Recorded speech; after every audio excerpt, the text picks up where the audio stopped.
seek you out, flay you alive. One more word and you won't survive.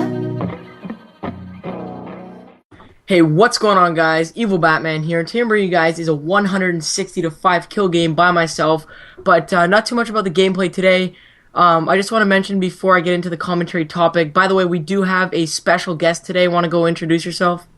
What's up, guys? It's Prodigy here, and you know, I've kind of known Batman for a little while here. I've kind of been wanting to do one of these for a while with him, and here we are.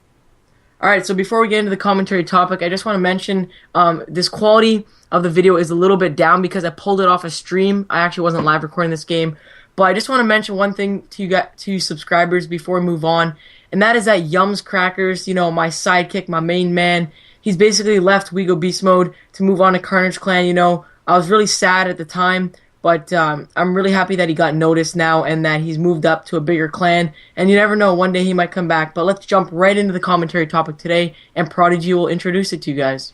Alright, so I was thinking about how in all the Infinity Ward games, especially Modern Warfare 3, Modern Warfare 2, and COD 4, how the gameplay was just so relevant and so many channels got so big off of the gameplay back then that now it's just, I mean, I watch We Go Beast Mode and their amazing gameplays on their channel, and they deserve to have tens of thousands of subscribers, and, you know, they just hit 1K, and that's great, but I feel like they should have so much more than that, and they don't.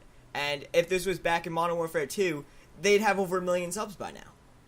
Yeah, see, that's one thing. I do agree that we are an underrated channel and clan, but also back in the older games, such as, you know, COD 4 or 5, and there weren't too many channels going at this type of stuff, especially gameplay-wise. Now everyone and their, like, 12-year-old kids want to do the damn, the YouTube scene. So I do think that's a deciding factor, whether channels are going to get big or not, especially since we weren't an original pub stomping channel, such as, like, people like Amp or Carnage. You know, they started before me, and they grabbed, you know, they snagged some of the better players to start. Although we have a bunch of good guys here at We Go Beast Mode, I think that is a pretty big deciding factor of, you know, channel growth in that. But I do completely agree that we are pretty underrated.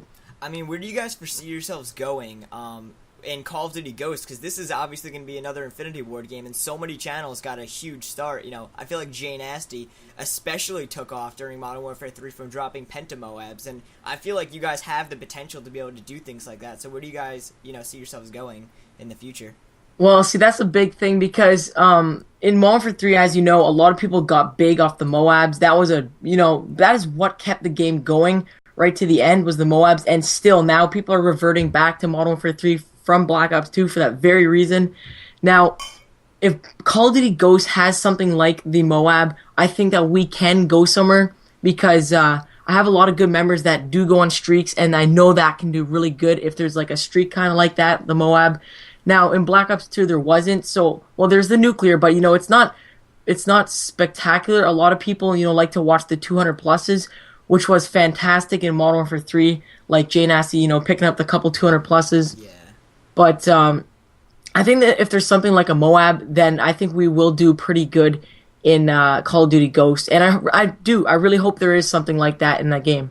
You know, you had the Moab back in Modern Warfare 3, and now Call of Duty Black Ops 2, you have the nuclear accolade, and it's like, okay, so you compare the two. In Modern Warfare 3, you got this 25 kill streak, like, secret kill streak, that pretty much killed everybody on the other team, and you could get more than one of them, and now in Call of Duty Black Ops 2, you have a nuclear, and okay, so you get a 25 gun streak, and a nuclear pops up, and you're like, hooray!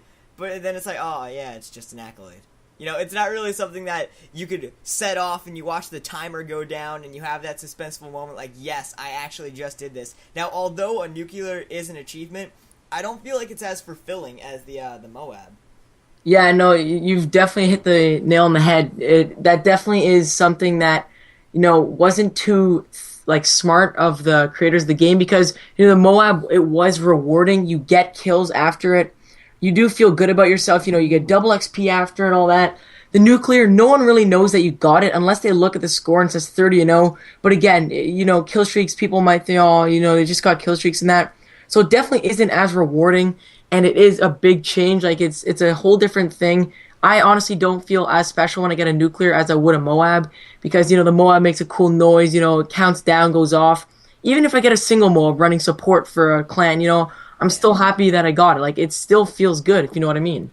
I totally understand what you're saying, and I felt like with Black Ops 2, the Swarm was going to be the equivalent of the Moab. I was like, alright, this is going to be cool, we got the score streaks, and now you got the Swarm, and I realized, like, a week after playing, I'm like, well, anybody could drop a Swarm.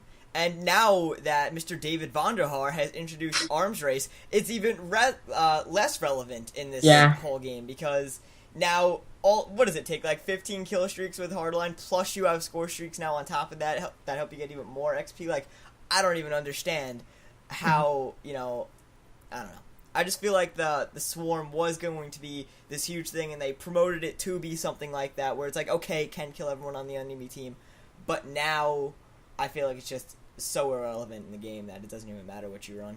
Yeah, no, I'm really glad you mentioned that because talking about the Swarm with a high kill streak and that, it is the highest, but the fact that everything you do in this game helps you get your streaks. Like you throw an EMP grenade, 50 points EMP assist, or capping flags, you get double the points when you jump on a flag capture and stuff like that. It just makes the kill streak so much easier. Like this gameplay, I'm actually commenting over right now. I just sit in the enemy spawn, I run back and forth, I get like so many capture kills, and the streaks, it's literally like 4 kills and I get the escort drone. It's a joke. The points really make this kill streaks a lot easier. I think they should go back to making it a dedicated amount of kills. Yeah, so I really thought score streaks were going to be this great, grand idea, and now as we're approaching Call of Duty Ghost in a few months, I'm hoping to hell they really don't bring it back, or at least they make a modification to it, because I really liked the idea of you needed 25 kills to get a Moab. It's 24, 25, somewhere in there. Yeah. And you needed 7 kills to get your Specialist bonus. Now, can you imagine getting Specialist bonus with a score streak? Like, you could get that 3 flags captured. Oh, you're already on your Specialist bonus. Like, what? No, that wouldn't work. No, it wouldn't. The kills is a lot smarter. Now, I'm happy they tried to introduce more objective play in this game, but it's been a little bit of a push because people think objective play, camp and look at the flag. I've tried to cap, a B flag many times in this game and died to LMGs trying to protect the flag, and it's definitely something that ruins the game. Is stuff like that, like campers and that, like playing a little bit too objectively, and that's why I liked the kills for the kill streaks a lot better. I really just hope Call of Duty Ghost meets up to the standards and surpasses that of Call of Duty Black Ops 2 and really responds to the community in the way that we were hoping they will. Yeah, a lot of complaints go out to David Vanderhaar. Hopefully for the next game he does get an idea of what we want. Like, there's been many games where people have started to complain. You'd think they'd get the point after a while what we in the community want, and hopefully they do, listen to us and bring out what we need. Alright, so it looks like this gameplay is wrapping up here. Yes, it is. It's coming to an end. Hope you guys did enjoy. Make sure you guys do go check out Prodigy's channel. Link will be in the description below. If you guys enjoy this, we'll definitely be bringing much more of these gameplays. Anyways, guys, it's been Evil Batman, and I'm out.